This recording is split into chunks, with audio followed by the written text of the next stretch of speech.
రాణి పక్కింటికి వెళ్ళి, వదినా ఒకసారి ఫోను ఛార్జింగ్ ఇస్తారా, ఛార్జింగ్ పెట్టుకొని తిరిగి ఇచ్చేస్తా.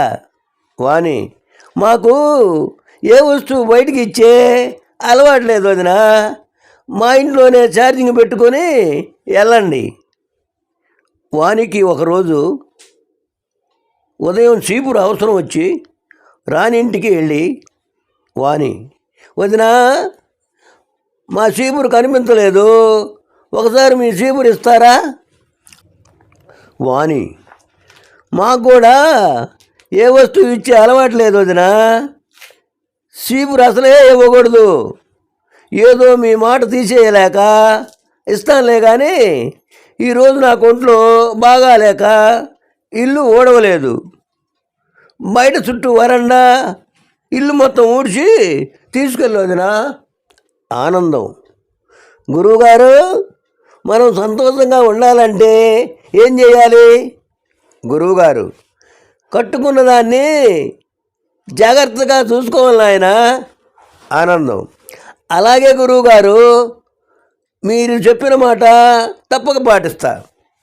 గురువుగారు చెప్పిన మాట పాటించాలని కట్టుకున్న లుంగి తీసి బీరువాలో పెట్టి జాగ్రత్తగా చూసుకుంటాడు ఆనందం. గురువుగారు సంవత్సరం తర్వాత ఆనందానికి కనపడి, ఎలా ఉంది నాయనా నీ జీవితం. ఆనందం, మీరు చెప్పినట్టే చేశాను, కట్టుకున్న లుంగిని బీరువాలో పెట్టి జాగ్రత్తగా చూసుకున్నాను, అప్పటి నుండి కష్టాలు ఎక్కువైనాయి గురువుగారు. గురువుగారు, ఓరి పిచ్చివాడా, జాగ్రత్తగా చూసుకోమన్నది నీ భార్య నాయన. ఆనందం, నామతి మండ, పొరపాటు జరిగింది గురువుగారు, ఈ రోజు నుండి నీ మాట తప్పక పాటిస్తా. ప్రియా, హలో ప్రేమ్, ఆఫీస్కి వెళ్తున్నప్పుడు ఒకడు నన్ను అలర్ చేస్తూ ఐ లవ్ యూ అంటూ ఫాలో అవుతున్నాడు, భయం వేస్తుంది, ఏం చేయమంటావు.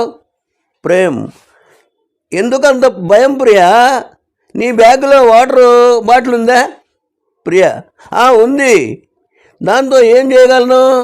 ప్రేమ్, ఏం చేయనవసరం లేదు, జస్ట్ ఆ వాటర్తో నీ ముఖం కడుక్కో, నీ అందాన్ని చూసి పరుగో అని పరిగెత్తి మళ్ళీ కనిపిస్తే అప్పుడు అడుగు.